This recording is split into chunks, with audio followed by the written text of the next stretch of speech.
Welcome to the Be the Light Crown Edition podcast. I'm Hannah Frey, your host and pageant queen extraordinaire. Fun fact, while most people are resistant to change, I'm excited by it. So this podcast is designed to allow me to be the light for others. By sharing my experiences across countless topics where I demolished my fears, prejudice, expectations, and rebuilt brick by brick.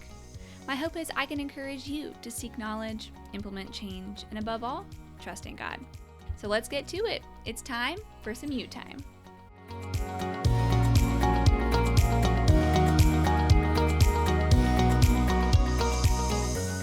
Hello everyone, and welcome back to Be the Light Crown Edition podcast. Sad to say, but this is our very last episode for this season. It has certainly been so much fun.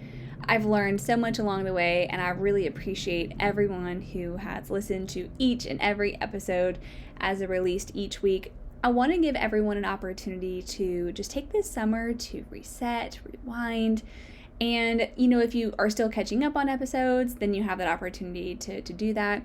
If you finish all the episodes, you'll have an opportunity to work through some of the resources that I'll be posting, and I'll still be very much sharing a lot of great information on my Instagram. So again, thank you so much. Today's episode, just to kind of dive right into it, is about authenticity and authentically being a good person. And I think this is such a great topic because it's taken me a while to get to this space of being able to both recognize shortcomings and reflect on those, and even taking that next step to make changes to be a more authentic and genuine person. So I want to always, preface with starting with my personal journey, and that's different for everyone. But I think it helps add some color and also hopefully just helps you feel like you're not alone in this journey. And if you are somewhere at the beginning or in the middle of, hey, I've not made the best choices when it comes to relationships, and I want to be a better person and be more authentic, then you've come to the right spot. Okay. So let's dive in. I have first just some initial self-reflection thoughts. It was a little hard to structure this podcast, but I think it's good to kind of work our way backwards with this topic. And for me, that is, what even prompted my desire to be authentic, to be a genuine, graceful individual? And why does anyone strive to be like that? Or is it that people are just born that way? And I think there's definitely a big part of personality that plays a part in that. But I think that, these skills and this ability to reflect and to improve our relationships and our personality is a skill, and it's something that can be changed. So there's hope for us all. But just to kind of take a step back, so with me wanting to raise, definitely becoming a mother, right, prompted this discovery. And the fact that I wanted to raise selfless kids, that prompted me to reflect on my own upbringing, right? And how is it that I turned out to be a good person? What prompted me to act the way that I did in certain relationships that maybe weren't so favorable, right? How do you become selfless and foster a servant heart outside of, nature versus nurture conversations, right? So I kind of landed on this ideology that it is twofold. Okay, so initially you would observe this behavior, this is the best way to ensure that someone, will become an authentic and genuine person. Initially observing this behavior from a young age, right, on through adulthood. But secondarily, having those opportunities to model the behavior. I think it's maybe not necessarily a 1 + 1 = authenticity, relationship or equation, but when I look back on, and really try to dig deep into what is it that formed me into the person I am today, I think that those two had the biggest influences. So that's kind of where I'm at with that. And also thinking about humans and how we innately want reward. And we're drawn to that, right? As our animals, that's how you train people at positive rewards, right? And so then thinking through that, I believe that there are two ways in which that reward pathway can go. And the first being you are self-serving, And so when you're self-serving, you do have that temporary good feeling of I got what I wanted. Okay, and maybe that can like positively reinforce that negative feedback loop, and therefore you continue to be self-serving in your actions and your words. Or secondarily, you can train yourself to be selfless. And in those situations, it's obviously a more long-lasting feeling of reward and positive feedback, and that prompts those good feelings. And so I really think that as humans, it's not that complicated. We're either motivated by serving ourselves because of the good temporary feelings that we get, or we're motivated to be selfless and genuinely enjoy that because of the long-lasting implications of being selfless. So me personally, I was exposed to a lot of selfless opportunities, right? So growing up, lots of opportunities for service, to serve others. Definitely always room for improvement, right? Like, don't get me wrong. However, in a lot of ways, my environment was not conducive to selfless behavior. So, and again, this can go one of two ways with a lot of people. You have your limitations, you have your trials and tribulations, and you come out of them one way or the other. And in my situation, I'm an innately selfish person, and I'll be the first to admit that, right? Even as a kid, I never wanted to share my candy bars, my snacks with anyone. And I think some of that is just like natural kid behavior. But even as I got older, I didn't like sharing my friends. I didn't like sharing opportunities for glory with others. And it really all comes down to this like selfish heart and nature. And I strongly feel that this was nurtured through the fact that I grew up with a lot of limited resources, limited love from extended family, right? I would see these family dynamics where aunts and uncles and cousins and long distance, like grandparents would just drop what they were doing to support and love one another. And I didn't have that growing up. And so I envied that. And so those feelings of envy, which are sinful in nature, really developed into this selfish behavior that I had. Also, didn't have a ton of money growing up, so therefore wasn't always able to buy exactly what I wanted. Therefore, when I did have money, was I going to share that money with others? Probably not. Going to selfishly, buy things for myself. So, and I'm saying from young adulthood, right? That's not how I am today, ideally. But yeah, so hopefully that gives you a little bit of insight into the behaviors that I had growing up and kind of that self-reflection I've been able to have. Definitely a great exercise for you to kind of think back, like, why am I the way that I am? And you might need help doing that, which we'll get into some resources in a bit. So in many of those times, right, where I chose greed or over envy, chose poor behaviors or self-serving behavior, it was often because of the miss of what I thought I would accomplish. And so I have a few examples here for you. To be seen as right. I still love being right, certainly, but not to the point where it puts down others or is sinful, right? To be seen as successful. That can mean a lot of different things for different people, whether it's the number of Instagram followers that you have, whether it's winning that big pageant title, whether it's, having a really successful career as a doctor, right? Which didn't end up doing. So those are all things that were feeding into the self-serving behavior for me personally. To be seen as competent or skilled, right? So if you are vying for the attention and accolades and admiration of others through your acts because you want to be honored for your skills and because of your competency, then that is sinful in nature as well, right? That's not why we do the things that we do. To be seen as loved and valued, I think I should have probably listed it first, maybe the most important. Deep down, you can kind of trace back a lot of poor behavior, even from like criminals, right? Back to a lack of love and nurturing. And I just think it's more important than society puts emphasis on. And a lot of times we just miss that window of opportunity to pour into love into others, which is why I firmly believe that, when the Bible says, love thy neighbor, this is why, because it turns people into psychopaths, if not. So, I'm joking a little bit, but in actuality, if people, make bad choices and can get a little crazy whenever they really just completely miss the nurture part of their childhood. And then lastly, to be seen as a servant of justice. And I just finished a Bible study, well, I guess a few months ago, and this theme came up a lot, right? Like this feeling of, not only do I want to witness justice and ensure it takes place, I want to be the one to serve that justice up, because I think it feeds into a lot of these others, all these other behaviors that I'm talking about. Like I'll feel skilled and competent and successful and I'll be right? And we are not the ones who are to be serving justice, right? That's not for us. And we may never even see that justice come to fruition. However, that's not what we should be wanting. So I just thought that was really interesting. Hopefully that kind of helps you with a little bit of self-reflection.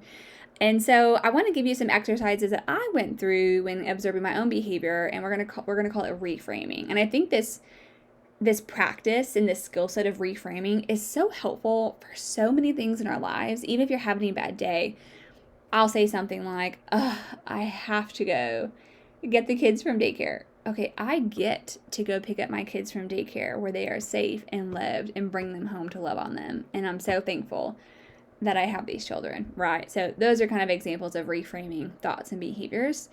But in the context of authenticity and relationships, what I thought that was valued, right, is extravagant gestures.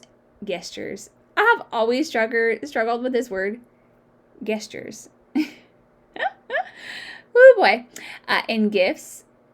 And that comes from because I wanted those things and don't often get those, because that's how I would perceive love and value, which again isn't accurate. And what should actually be valued is thoughtful moments or timely gestures. Y'all, it's hard for me. Gestures. And so because I now recognize that, like, look, spending the most money on a gift isn't often actually that thoughtful. Unless it is, then that's great, 2 for 1, right? There's nothing wrong with that. But a lot of times what you can accomplish even more is listening to your friends, listening to your family. Like, what is it that they've mentioned that they really love or want or need, and meeting those needs. And that selflessness behavior is really where you're going to foster that authenticity and that grace that you're looking to do. And know that you don't have to be limited by your availability of funds or money or skills, what have you. This can be accomplished through very simple means, even sometimes with no money at all. Okay. Another one that what I thought was valued, always being invited or included and needed. I still struggle with this. Okay. And that comes from wanting to be seen as successful, competent, like love, valued. I mean, it feeds into all of those things. And I'm here to tell you that if you're not invited to every event, every party, you're not everyone's best friends, you are not a lesser than individual, okay? And a lot of times there aren't motives behind those lack of invites or lack of whatever that are, self-serving. It truly is not something to be read into. So instead, what should be valued is you showing up for others in their time of need and loving thy neighbor. So that is going to, I promise you, bring you a lifetime of joy and happiness in knowing that you did what you were called to do and you genuinely enjoyed it, over always being bitter and resentful and hurtful that none of your family showed up to your kid's birthday party. Now that that's a real example. Okay. So what I thought was valued, positions of power, fame for recognition, right? This is something I've always had to consider with the work that I do in pageantry, with it being very visible. Even with doing this podcast, I had to very much sit myself down and say, are you doing this to see the number of followers reach an X threshold? Or are you doing this because you genuinely feel like you have something to give to others? And when searching my heart, it certainly was the latter, and I'm so thankful for that. But that's something that we have to remove from our mind as being valued, right? Like, I know folks worship idols, which we shouldn't. And I know that in seeing that behavior, it can be hard to think, they're doing it and I want to do it. And I do love this celebrity or this sport or what have you. And that's fine to enjoy those things, but it should come so much lower than our love and our adoration for Jesus Christ. Okay, so it actually be valued honoring Christ in every interaction. So already kind of spoke to that. That's really who our main idol and our only idol is. And it's as simple as that. Kind of remove some of the stress from it, right? You don't have to worry about it. One person. Technically the Trinity, but we won't go there. Okay. What I thought was valued: money, big houses, new cars. Okay, anything that money can buy that's super fancy. And again, that just comes from, I didn't have a lot of resources growing up. I really envied seeing individuals have those resources. And in reality, what actually should be valued is a safe environment where you can host and welcome all. And the comparison game is hard. And it's a game that I have played and lost every time. Even after I got this big house that we live in now, it's 3,000 square feet. Hannah, it's 2-story, it's brick, it's got an extra garage. How quickly the luster is, removed from my thoughts of this home, if I let it, right? Because there's always somebody else with a bigger house, with a better house, they have a pool, or they have the comparison game is not one that you will ever win. And just being grateful and intentional about the space that you do have, about the bandwidth that you do have, is really where your joy can and will come from if you allow it to. So just have your space be a place that anyone's welcome, and that will pay dividends more than you'll ever know. Okay, so I've walked through a bit of the reframing exercise. I hope that was helpful. Again, you can use that in a lot of different situations. So I want to just share quickly the top 6 things to achieve this mindset shift. And I also want to be clear that didn't wake up tomorrow and I'm so enlightened. Okay, absolutely not, right? Not only am I not at the end of my journey, I'm somewhere in the early middle, okay? This is different for everyone. And truly something that you should pray about and allow the Holy Spirit to work in your heart to achieve what you're hoping to. But so first and foremost, Jesus Christ, right? That's praying on that. That is going to be your number one. But I recognize that we also have lots of other tools and things at our disposal. And so with that in mind, emotional maturity. So that is a topic that I would listen to podcasts on, I would read about. If you're a working individual, a lot of times that's already a part of manager, individual contributor trainings, what have you. And you might think that but I'm not immature. You'll be surprised, okay? I've definitely taken those trainings and it prompts you, what your response is going to be to a situation. And you just find that wow, there's growth to be had, and you certainly have to have that initial growth mindset, but that's key. So emotional maturity, and this isn't in any particular order, necessarily, just whatever fits naturally for you. Therapy, great, important resources. A lot of employers are now offering X number of, sessions, coaching sessions, therapy sessions through a virtual option, which is so great for those who are, remote, working from home, or with just a busy schedule. It's just so helpful. So highly consider that, especially if you're finding that you're having the same arguments with people, not even just your spouse, with friends, or you're getting hurt about the same thing. That is a great indicator that might need to go to therapy over that, right? A great example is I am very defensive sometimes when I know that I'm right about something. And it can come across as hurtful versus loving, which is the intention that I have in conversations with my friends. So I just got in a semi argument with a friend the other day about mice. And it was wow, why did I have to be so right about something? And this individual works with mice. So clearly they're the expert. So anyway, just to share, we're all human here. Okay. Failed relationships. So it happens to all of us, right? Hopefully not a spouse, but whether it was a dating relationship, a friend relationships, or a family relationship, if you have a failed relationship, or it's definitely just not the same as it used to be, that's a great opportunity when you're ready and your heart's ready to explore with a growth mindset, what went wrong, you're going to learn so much about yourself, about your triggers, about how you can do differently. I had a really great friend in college. Her name was Rebecca, and we even lived together at one point. She was like a part of my sorority family, super smart. I honestly don't remember what the argument was, but it was probably something about me having to be right. I know it was about a coat, okay? Like everyone remembers like the infamous fight between Hannah and Rebecca about a coat, okay? Something about I lost my coat and I thought she had it, or I don't know. And I just made such a big deal about it. And I lost that friendship over it.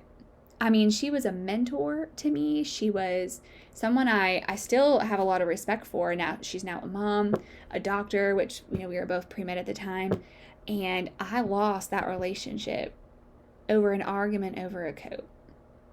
Okay. And for years, I was like, I did nothing wrong. I'll be here when she wants to apologize, right? Just like, get a grip, Hannah. So even if I was right and she was wrong, that forgiveness should have been in my heart so much sooner than it was. And I have since reached out to repair the relationship, but it'll never be the same, right? So, but take that opportunity, learn from your mistakes. Okay, trial and error. Another kind of similar, but you can definitely practice different things with friends, like prompting questions. Or if you find that you're more struggling in written communication when things are tense, try calling, right?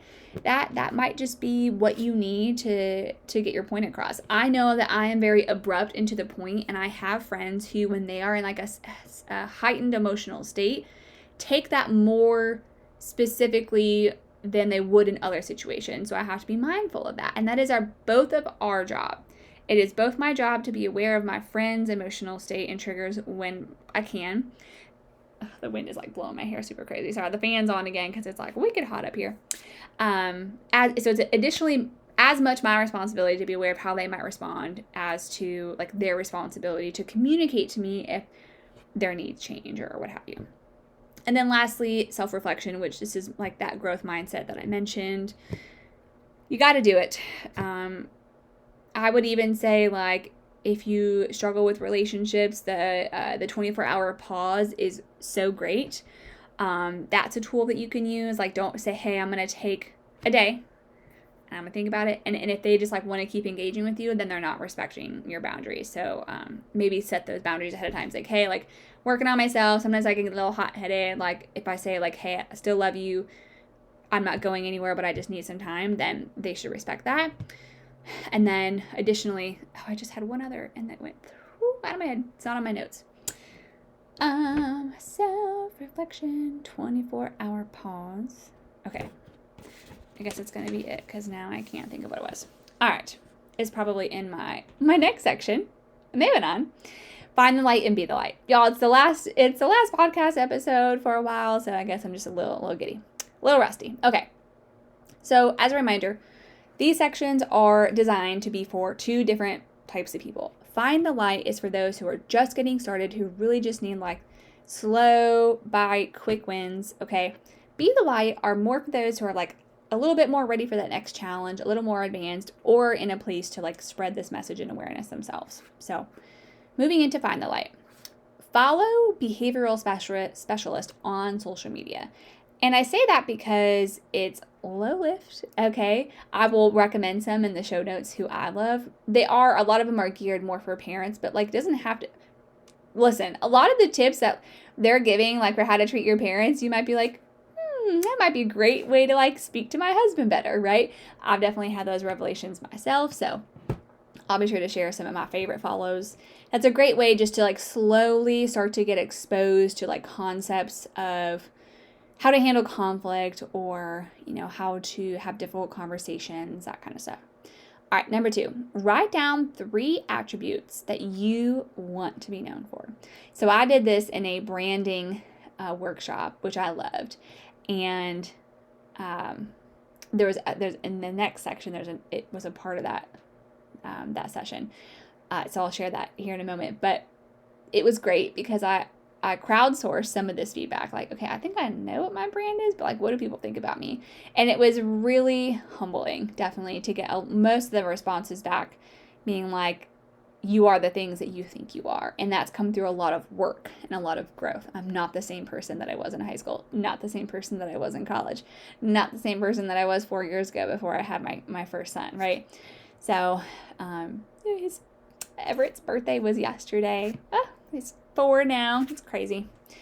So that's what I would do. Write down those 3 attributes that you want to be known for so that they're top of mind. And then next, number 3, pick one behavior to focus on each week to get to that goal of those attributes. So if you want to be more thoughtful, okay, or maybe your spouse has been like, you aren't thoughtful, and that's something you want to work towards, then it should be top of mind. Write it down, put it in your notes section, set a reminder. I don't care how it needs to be top of mind for you, but think through, like, what can I do today to be thoughtful? If it's something as simple as, hey, I remember you said you had a big meeting today and I really hope it goes well. Or, hey, I know, this is running late for you. I went ahead and started dinner. Or, hey, I've already started the grocery order. Or it was with a friend. Like, hey, I know you mentioned that your family member is sick and in the hospital. Like, when can I bring you a coffee? Like, being specific and intentional, right? Which we talked a little bit about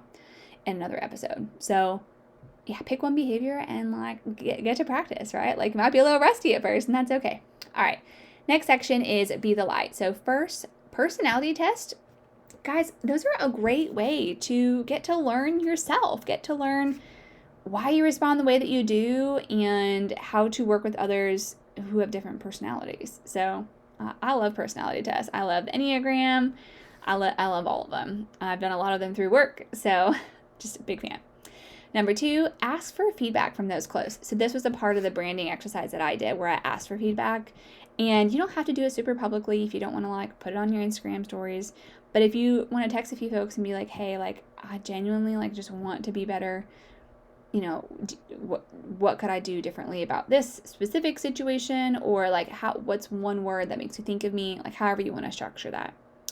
And then lastly, find a therapist to work through retraining your behavior. So if you find that you are quick to anger, if you find that you are quick to judge, you have trust issues, you have a hard time not being right, whatever it is, really, that's hard. It's hard to retrain your brain yourself. So either you've got to find a friend who's willing to help you through that, or I recommend a licensed professional, a therapist, to work through retraining your brain on those behaviors, and it will just make a world of difference. So I hope that was helpful.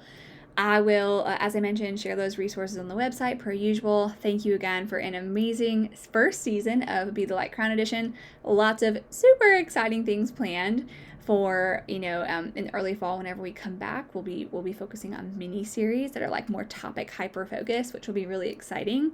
If you haven't already, please like, share, post, comment, especially if you could follow me on YouTube and Spotify or your podcast platform of choice. That really means a lot to me. Leave a 5-star review. I love to see it. So we're going to go ahead and close in prayer, and that'll be it for this season.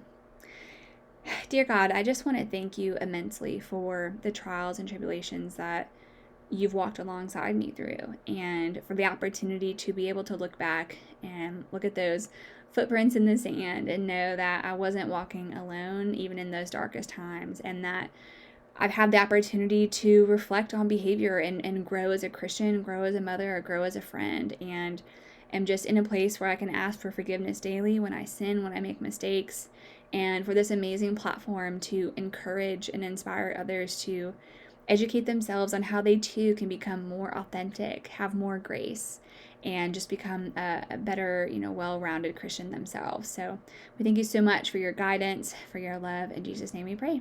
Amen. Thank you so much, and we'll see you next season.